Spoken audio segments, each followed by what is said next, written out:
what a day. The Dow stole the show, financials exploded higher on big volume, and regional banks ripped right into resistance. But with non-farm payrolls and unemployment data coming tomorrow, the sparks may not be done flying yet. Oil dropped pretty hard, bond yields paused without giving much back, Bitcoin kept sliding toward that $60,000 level, and the market still has some big tests sitting directly in front of it. Yeah, it was definitely a massive session to watch unfold. Let's unpack what Grok Trade is seeing after today's wild rotation. And quick reminder before we get rolling. This is not buying advice, selling advice, shorting advice, or a personal recommendation to act on any chart we discuss.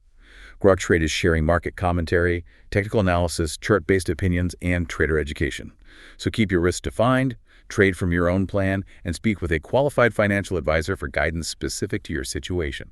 Right. So looking at the board for today, Thursday, June 4th, 2026, it really played out like a massive positioning day, just getting capital in place ahead of tomorrow's critical labor data. Yeah, that makes total sense. Exactly. I mean, the DIA was jumping, taking the lead, and markets were mostly running higher right from the open.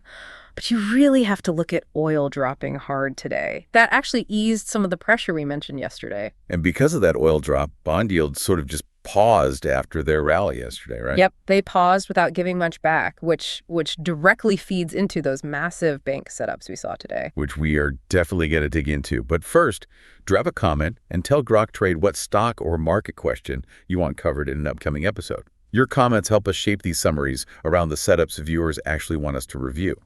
And if these daily market updates help you stay sharp, hit the like button and subscribe so you can catch the next recap.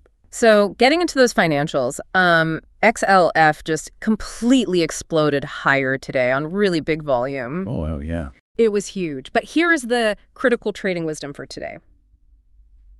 It is still stuck below its 200-day moving average. It's technically still inside this month-long consolidation phase. So sure, strong one-day moves into resistance are meaningful, but you really need confirmation to prove this isn't just a fake out. Right.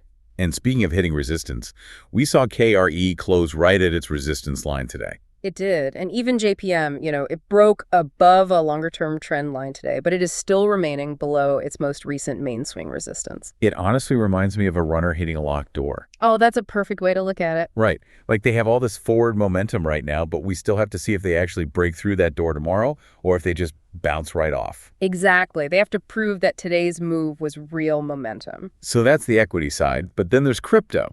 I mean, Bitcoin is just continuing this really ugly daily chart slide towards $60,000. Yeah, it is not looking great. We are watching this weekly downtrend play out in real time. And crypto moves so fast and far. It really does. Traders need to be super careful around these major levels because if it really dumps and that floor breaks, a $50,000 downside target becomes highly probable. Yikes. So shifting gears to something a bit more grounded, what about the metals? Gold futures, GC, and silver futures, SI, they both popped a bit today. They did, yeah. But honestly, it is nothing worth overhyping yet. Just some market noise before the big data tomorrow. Pretty much. I mean, the real focus is on the major tests we still have sitting directly in front of this market before the week closes out. Which leaves you with a massive question heading into Friday. If tomorrow's labor data surprises, do these resistance levels become launch pads or brick walls? Have a great rest of the day. We'll catch you tomorrow tracking jobs data, financials, regional banks, JPM, oil yields, Bitcoin, gold, silver, and whether today's bank moves get confirmed or rejected. Hey, thanks so much for watching. If you're a newer trader and want a great foundation with no fluff, start with our free Trading 101 videos at groktrade.com/learn. And if you're ready to reach your full trading potential, whether you're a total beginner or a battle-hardened trader, check out our mentorship program at groktrade.com/trading mentor. All of these links are in the description below. Grok Trade is where traders reach their full potential.